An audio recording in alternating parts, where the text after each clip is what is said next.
everyone, I'm Saar. And I'm Kristof. And welcome to TOB Talks, a podcast series by She Rides and She Racing. We're giving you a behind-the-scenes look at what it's like to line up against the world's best as a Conti team in the Tour of Britain. Let's get started. Ready? Hi everyone, and welcome to episode 2 of TOB Talks. We're the evening after the second stage, and again we have a rider who was riding today with us. Hi. Hello. Can you?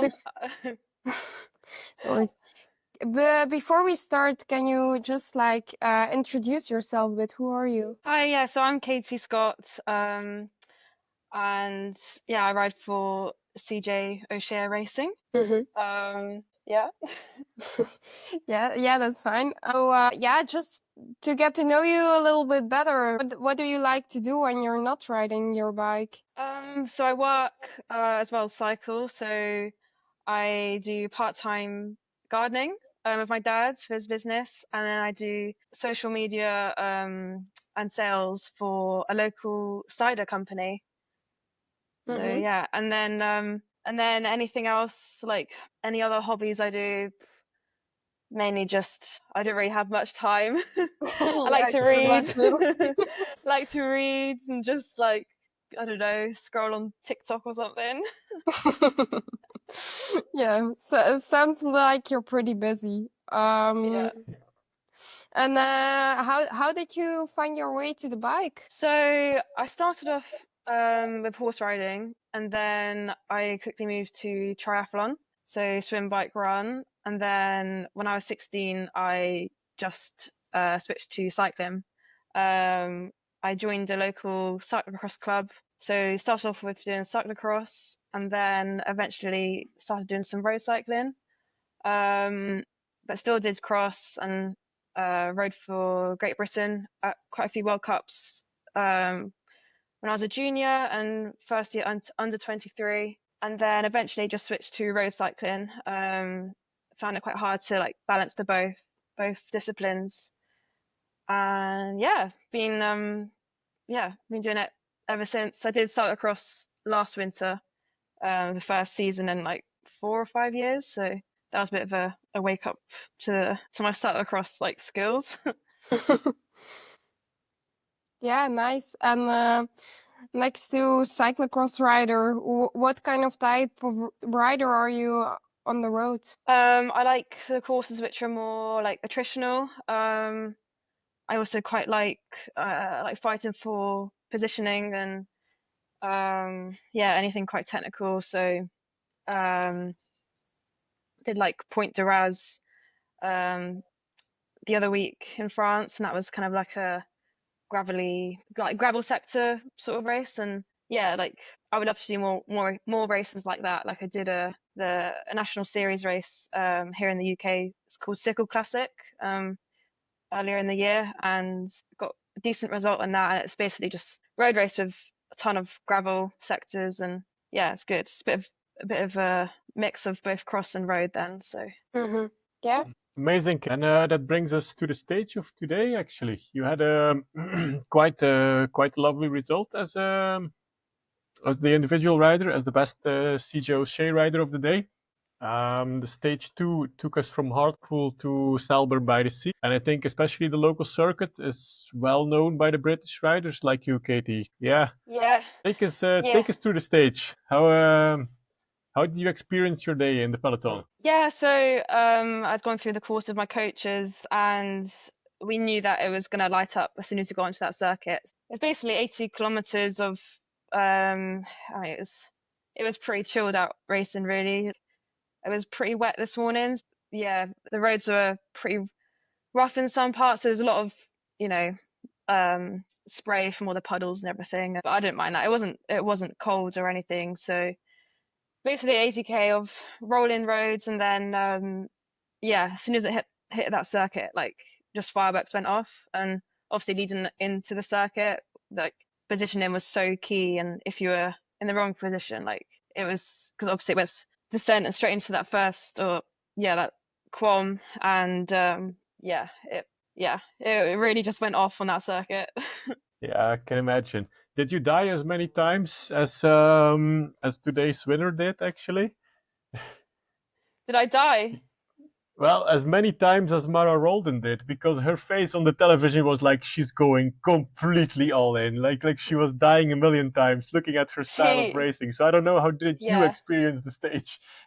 she has a good pain face. Yeah. No, I did die, and then I resurrected myself. Where the crash was, where Lorena crashed, I think it split up quite a bit then, and then yeah, and then there was that long big descent into the roundabout, and then up that hill I just found myself distance, and I was like pushing so hard, and then I got back into that group, um and then going into the second lap, and then more riders joined our groups, and then I felt fine. So I did die, and I had some friends on the Saltburn bank, and I think they took some photos of me, and they said that they were going to send them to me. I haven't seen them yet, but I probably had my like elbows out and teeth out. The good stuff for your birthday or any other big event, actually. That will Yeah. pop up then. Yeah, great. And the rest of the team, Katie, how did they fare today? Yeah, I mean we had quite a few mechanicals today. I think I was the only one who didn't have um something up like a puncture or anything, so I was pretty lucky. I think some of the girls just found themselves in just a little bit far back, gone onto the circuit, and then yeah, just in a couple of just like a minute or so down from me. So, yeah, but I think we all had like a decent race, but I think some probably would have wanted a bit more. Yeah. Mm. But the mood level is still high at the team. Spirits are Yeah, still up. Okay. yeah. And when we finished, it was sunny, so it was great. uh, well, that might help. Yeah. So, Saar, we already told it was a big win of Mara Roldan today. I think it's her first World Tour win. It should be. Yeah, Yeah, for sure. yeah. What she did in her breakaway, holding off Rianne Marcus, who is not really slow as a time trial specialist. No, she was also That like really in the arrow position, so it was uh-huh. like really impressive. She kept the gap, and it even Yeah. got a bit bigger to the end. So yeah, that was super impressive. But overall, quite an interesting stage. The thing, of course, that we didn't like to see was a pretty heavy crash from Kim LeCour. Yeah, sucked. Already in the beginning, she seemed immediately in much pain, but she got on the bike again. But yeah, if you saw that crash, it makes sense that she couldn't follow the The leaders. So the worst yeah, place to hurt yourself as a cyclist, I think. You have to be in the saddle all day, and you make a crash right there. mm, Not good. But good thing she managed to finish. So let's pray for the best. yeah. And then yeah, we also saw a crash from Lorena Wiebes. So I think we can say this race isn't really going yet how she planned. And I think it was mainly Little Trek who was racing very aggressively. But what was already very noticeable, I think, was that Picnic was still there with quite a few riders, and it was clear they were really riding like a team. And then yeah, they just played it very well, and she was also super strong. So yeah, we saw a nice stage again, I think. Yeah, well deserved winner, I think, Mara Roldan. After the Yeah, effort she pulled off, very good. Great stage. Katie, what's the goal for the next stages? I think tomorrow is yeah, let's say the Queen stage of the Tour of Britain, more or less. So what are the hopes for you individually and for the team for the rest of the Tour of Britain? Any ambitions Yeah, left? I mean, yeah, I was pretty happy with today. I do think going for like a higher position result is probably something which I'll be looking at. I think I haven't done too many long races, especially recently. Like last year, I wasn't racing at Conti level. Obviously, like a few years before, I've been racing at this level. So I am. It's probably one of my strengths is just riding hard for like a long time. So hopefully, I feel that tomorrow and I'll be fine. But yeah, there's a few long climbs, so we'll see how it goes. I think weather is gonna be pretty wet as well, but I mean, I'm British, I'm used to this sort of weather, so You should. yeah. So yeah, I think just sort of try and put myself in the best positions as possible, and I always find like having a bit of shuffle room is good, especially if it takes um a little longer for me to like wake up maybe. Always put myself in the best position for the best result really. I think as a team, I mean we've got our team meeting soon, but I think I don't know, I think one of the girls is probably quite keen to go in a break possibly. We'll just see if the other Conti teams want to have a bit of a replay of what happened today maybe. But yeah, if it's rubbish weather then it might be quite nice to go in a break, a bit safer, and yeah, you can sort of do your own lines and everything. So yeah, and then Sunday stage, yeah, I think that's just it's been a pretty fun race. I quite like the sort of technical aspect. I haven't really looked into the course too much, but just looks like quite a long criterium kind of style lap. Yeah. So Comes maybe, I'm not too sure, but yeah, just sort of honestly just taking each day as it comes and treating each day as a new race really, of new opportunities. And as a rider, Katie, just besides positioning well and aiming for the best result possible, what else are your goals in this World Tour race actually? Is it mental growth, physical growth, tactical growth that you're striving for? Yeah, I think I mean I've been lucky enough to do the Tour of Britain in 2021 and 2022. Obviously that's a few years ago now, so just kind of that was my last and actually only World Tour events that I've done. So just sort of being back at this level, and but also I'm probably like the strongest I've been this year. So it's just finding my limits, my mental limits, as well. Like sort of back in 2023, I took some time out of cycling, and my brain would just switch off if I started hurting. But now I've just discovered this new like I just love feeling it and feeling the pain and just burying myself, and it's obviously paying off. Like I'm really enjoying racing at this level again. I think it's quite interesting just seeing how those World Tour teams like work together as well, and yeah, it's just taking like everything in really with it, and for myself just like having the confidence to when it comes down to the proper racing, like for example today on those finishing circuits, like we're all in this race and you just have to kind of race everyone like as if you're just doing like a, I don't know, like a 2.2 or something, like just smash it. Yeah. Yeah. So, and if you have to pick one, where you can shine, is it the Kelso stage tomorrow or the Glasgow crit on Sunday? Where is your preference? Oh, I don't know, like, because I think I would actually really enjoy both. I'll say I'll say tomorrow. Like I've been feeling quite good on the climbs, and just make sure I eat enough for the long day of racing, and then yeah, we'll see. Yeah, fingers crossed. We hope to see you in a breakaway or something. Yeah, would thanks. be lovely. Yeah. So, and is there one thing people should know about racing the Tour of Britain as a Conti rider? Some specifics for the Conti riders? Yeah, like just obviously the World Tour riders, like you're racing with people like, world champs, European champions, like they deserve the respect. And if when you show them respect, and then when you show them respect, they will respect you when they see that like you're riding hard, and there's no point pushing a World Tour rider out the way, like because then when you're in that group with them of, I don't know, 15, 20, then they'll probably like that's when you work together. So, yeah, I think like because it's so different to like like 1.1 1.2s, those like lower level sort of races.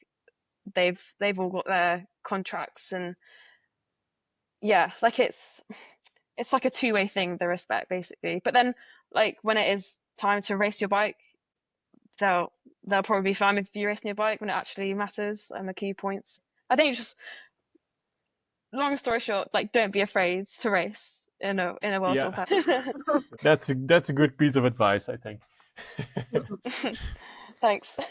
Yeah, and then If you could really dream, do you have like an ultimate dream in cycling? I haven't really thought about my ultimate dream, but I mean, I've been racing at Conti level since, apart from last year, since 2020, and it's always balancing cycling and work. So to do it full time would be like amazing, and then just probably see. I'm quite a go with the flow person, so just want to get to the next level, just see what happens. Hopefully, just keep progressing as a rider and as a person, and just go with the flow. Mhm. Yeah, that's nice. And if there's one thing or multiple things, what's your favorite part of being a cyclist? I think I've always said, like, if I didn't race, I would always keep riding my bike. So I guess like just going out for long rides, whether that's like alone or like with friends. Like I just love being outside and going fast and pushing on the hills. Yeah, like I don't know. I love that the different places it can take you, and like exploring on the bike. Like I love going gravel riding too, and yeah, oh, I don't know, everything. I can't think of one thing. Like yeah, if I was coming up with a funny answer, I'd probably say like cafe stops or something, but And then some kind of more general question. What's something that people often get wrong about women's cycling in general? well, you always hear like no one watches it, it's boring, but you can just tell that they've never watched a women's race. I think it's so unpredictable and anything can happen, and especially when they're they're just, yeah, it's just anything can happen, and especially if it sometimes being like a shorter distance as well, like it just makes it more like less controlled, and yeah, like it's growing so much. I think it's really exciting, and yeah, I just think everyone should watch it. Yeah, and it's not boring, people. Yeah, good point, Katie. That's the Yeah, narrative that in the Belgian media grew after the first couple of races of the Spring Classics, were kind of boring the first 2, 3 races. But hey, after that, it grew in yeah. its own life, and they still like, oh, it's boring, it's boring. It's like, come on, we're June now. We've seen enough of exciting racing. So good point, Katie. So yeah, I think that's it, Saar, for today's Yeah. TOB talk. There's only one thing left, and that's say a huge thank you to Katie. We wish you in the short term a good recovery for tonight, good night of sleep, and a fresh pair of fresh legs at the Kelso stage for tomorrow. And all the best of luck with the rest of the Tour of Britain, Katie. Yeah, thank you so much, and thanks for having me. It's been good. Thank you very Thank much. you. Good Thank luck. Bye you. bye. Bye. Thank you. Bye. And then maybe to just round this up, we'll add a little bit not TOB content into this episode because we also had the first stage of Catalunya, and we saw a nice win for Elise Chabet. They did a 1-2 FDG before Vollering. And I think what stayed most with me is a pretty impressive race of San Esteban, who was the only one who could follow both of them. So that was quite impressive. And then to also like add our guest shout outs, we had Barbara Malcotti in the leading group for a while. And she finished 16th in the end. So yeah, I think tomorrow there is also the Queen stage. So yeah, we'll see how exciting that one will get, because yeah, when you have Demi Vollering there and it's a lot of climbing, and yeah, basically the biggest competitor is her teammates. Yeah, but Yeah, we'll see. let's discover where Elise Chabet's limits lie now. She Yeah. had a wonderful Spring Classic season. Now she's like getting finally that win in Catalunya. So yeah, let's see where it goes. And I don't think Demi Vollering is too shabby to say like, no, I really really want this, and then you can't. We know Demi as kind of generous rider to for her teammates. So yeah, let's see where this ends up. Don't Kind of. forget to shout out the Koopies. Yeah. Saar. Oh, I'm so sorry. Hey, Go do we your had thing. India Granger on the 6th place, and Jurgensen on the 12th place, all in Yeah. the first bigger group. Pretty good So results. that's very Pretty strong racing. good results. I'm sorry.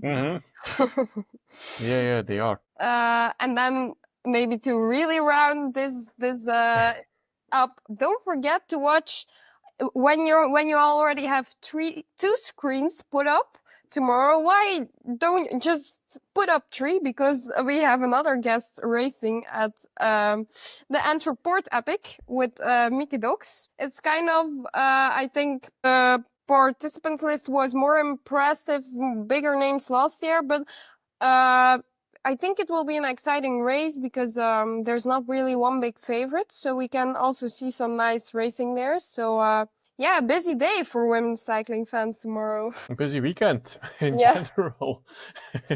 Yeah.